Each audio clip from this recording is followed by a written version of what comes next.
The second you react, they are running your controls, not you. In a meeting, at a table, in a room full of people, and you reacted, not because you chose to, because you couldn't stop yourself. Maybe you got loud, maybe you went cold, maybe you said something you spent the next 3 days replaying. But in that moment, the second it happened, you were no longer in control of yourself. They were. That is what a reaction is. It is someone else operating your controls. And the worst part is they knew it was coming. People who push men know exactly which buttons to press because those men have been pressing them their entire lives without knowing it. Every predictable reaction is a signal. Every time you lose control, you hand someone a map to use against you the next time they need to. The man who cannot be provoked cannot be controlled. That is not a personality type. It is a skill, and it can be built. A reaction is expensive in ways most men never calculate. The most obvious cost is credibility. The man who loses his composure in front of others, regardless of whether he was right, is remembered for the loss of control, not the reason for it. The argument is forgotten. The reaction is not.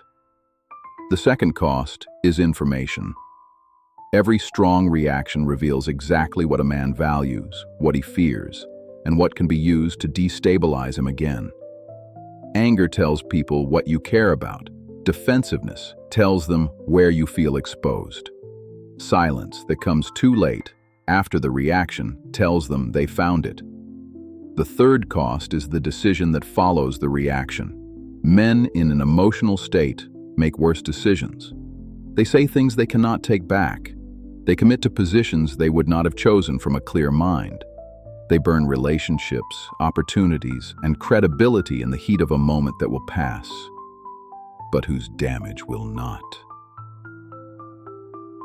Machiavelli watched powerful men fall this way repeatedly, not from lack of capability, from lack of control over themselves.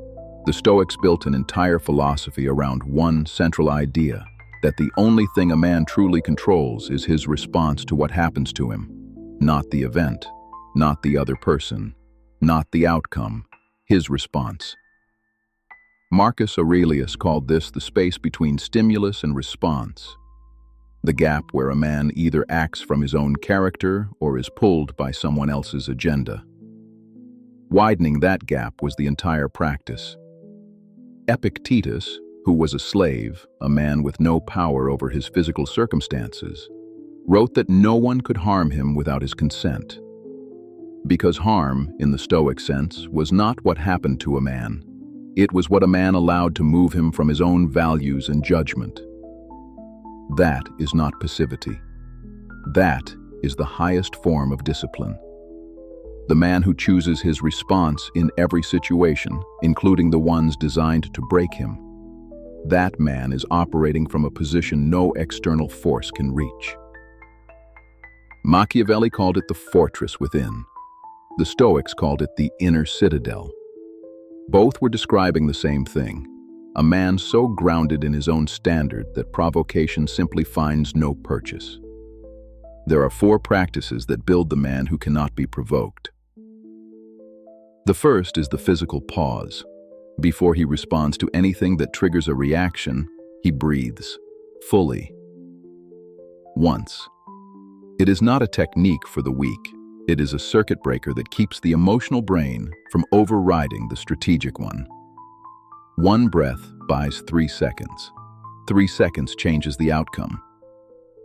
The second is the question he asks himself before he speaks. Not, am I right? But, does this response serve me? Most reactions feel justified in the moment. Almost none of them serve the man having them. The third is the decision about what deserves a response at all. Not everything does. Not every provocation is an invitation he has to accept. The powerful man has already decided in advance what categories of behavior get a response and what categories get nothing. That decision made in advance cannot be manipulated in the moment. The fourth is the long view. In 5 years, does this moment matter? If not, it does not get his best energy today. The man who plays the long game cannot afford to burn himself down over exchanges that will mean nothing by next year. Machiavelli wrote that the lion cannot protect himself from traps, and the fox cannot defend himself from wolves, and that a wise man must be both. Most men read that as advice about strategy and force. But there is a deeper layer. The fox does not react to the wolf with emotion. He does not charge. He does not lose himself in anger. He reads the situation clearly and moves accordingly. The lion does not panic when he senses a trap. He does not thrash. He stops, assesses, and acts from his own authority. Both require the same foundation, the ability to see clearly under pressure, and you cannot see clearly when you are reacting. The man Machiavelli most respected was not the most aggressive. He was the most composed, under conditions designed to break composure. That composure, that deliberate refusal to be moved, was not coldness. It was the clearest possible signal of a man who was operating entirely on his own terms. If you have ever lost ground because you reacted when you should have stayed still, subscribe. There is more coming, and you are going to want to be here for it. Here's the part most men skip. They work on controlling their reactions for other people, to look composed, to hold their position, to not give anyone ammunition. That is a useful motivation, but it is not the deepest one. The deepest reason to master your reactions is because you owe it to yourself, not to the room, not to the outcome, to the man you are trying to become. Every time you react from emotion instead of intention, you are not just losing ground with other people. You're betraying your own standard. You are letting someone else's behavior decide who you are in that moment. And that is a cost that runs deeper than credibility or strategy. It runs into your relationship with yourself. A man who consistently acts from his own values, even under pressure, even when it is hard, even when the reaction would feel completely justified, that man builds something that cannot be taken away. Self-respect that is not contingent on how anyone else behaves. That is what doing right by yourself actually means. And it starts with the next moment someone tries to take you off your foundation. Most men think emotional control is about suppression, locking it down, pushing it under, not feeling what you feel. That is not what this is. The man who cannot be provoked feels everything. He is not numb and he is not cold. He simply does not allow what he feels to make his decisions for him. There is a wall between sensation and action, and he built it deliberately, brick by brick, every time he chose his response instead of defaulting to his reaction.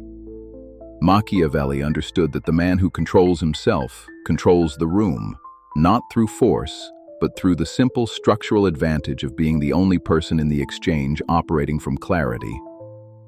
When everyone else is reacting, the composed man is deciding. And the man who is deciding while others are reacting will win that exchange almost every time. Not because he is smarter or stronger, but because he is the only one present enough to see the situation as it actually is.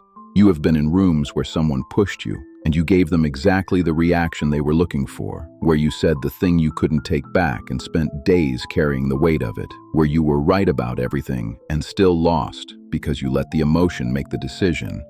And what you are building now is the space between what happens to you and what you choose to do about it. A space that does not exist naturally and cannot be borrowed from anyone else. A space you have to carve out through practice and through the repeated decision to act from your own standard, even when every nerve in your body is telling you to react. Because the man who builds that space becomes something that is very difficult to find in any room. A man who cannot be rattled, cannot be baited, cannot be moved from his own foundation by someone else's agenda. A man who feels the pressure and chooses his response anyway. And that man does not just win individual exchanges. He changes the entire dynamic of how people approach him, because they learn quickly that provocation does not work, that manipulation finds no grip, that the usual tools do not apply, And in that realization, they either bring something real to the table or they move on entirely. And either way, you have already won. So if you are ready to become the man that other people cannot move, you are in the right place, and we are just getting started. You already know what you are. Finally, Ruthless.